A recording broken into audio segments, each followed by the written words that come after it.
Thanks a lot, Ishem. So, what I like to, I've put my talk in different buckets. I would speak from the angle of traffic to the site for e-commerce. What we are seeing is that traffic picked up tremendously uh, prior to COVID. We noticed that people were now making efforts to reach the site via their URLs, via the Konga URL.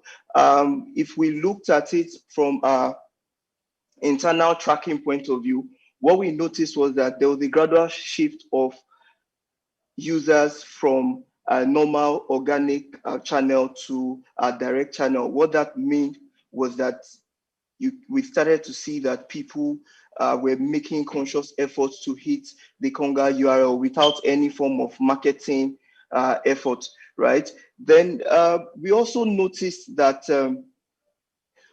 eventually the habits of users started to change because we saw an uptick in the kind of products that people now started to buy.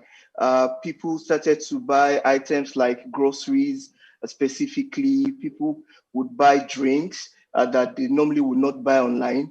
There was also an uptick for the search of items like the nose mask, the sanitizer, item that normally would be needed for COVID. We just saw that there was a peak in search for this kind of items. We also saw that everything that would help people stay very comfortably in the house during the lockdown also gained some traction. In terms of you see people buying TV sets, even the phones, right? So that was what we saw in terms of the behavior from consumers. Then we also looked inwards and saw that for our sellers internally, at some point there was an issue with the shops getting locked, right? They had places where they would normally keep their inventories. These places were locked and they didn't have access to their inventory. So at that point, we had to fall back on items that we had in the inventory and also rally around to get people to bring their items to warehouse, right? So that was really what we saw around inventory traffic on the site for that period. I think I've spoken about the thing about keywords, right? So eventually we think that what COVID has done is that it has changed the behavior of the average consumer.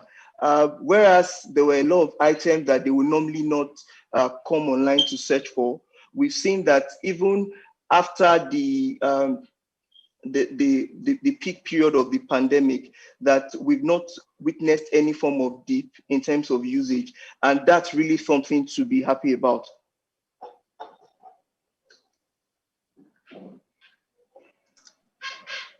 Yep. Uh, Thank you for that, Dave. You're done, or do you have anything else that you want to expand on?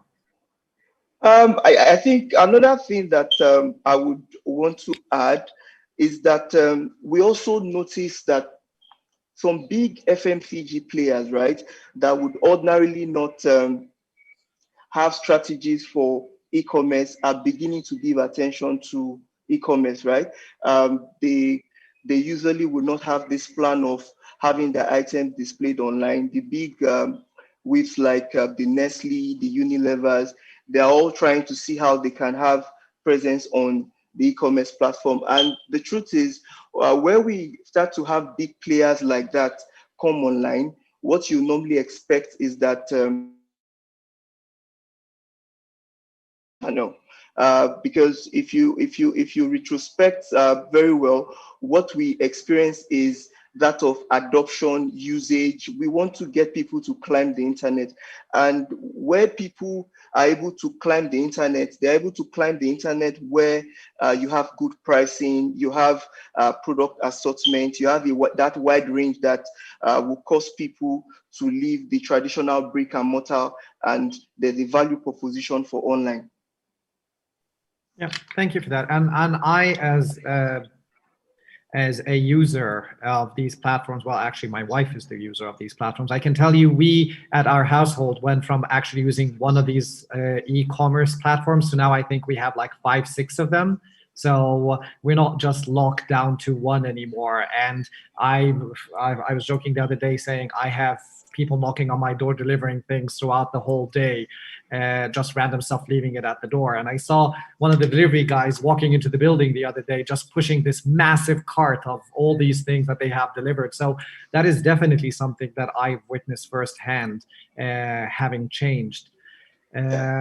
So also on the part of logistics, one of the things that we also tried to put in place was to ensure what we called the contactless delivery. We tried to see how we could make a lot of our users, our customers, to use the POS option of payment, right? Normally in Nigeria, we have the consumers used to the pay on delivery option. They normally they stay away from the prepay option. So we try to see how we could put some measures in place to allow for usage of our prepaid channels. So it was also very easy for the dispatch guy at the point of delivery. He comes with his POS, and payment was really very smooth for the period.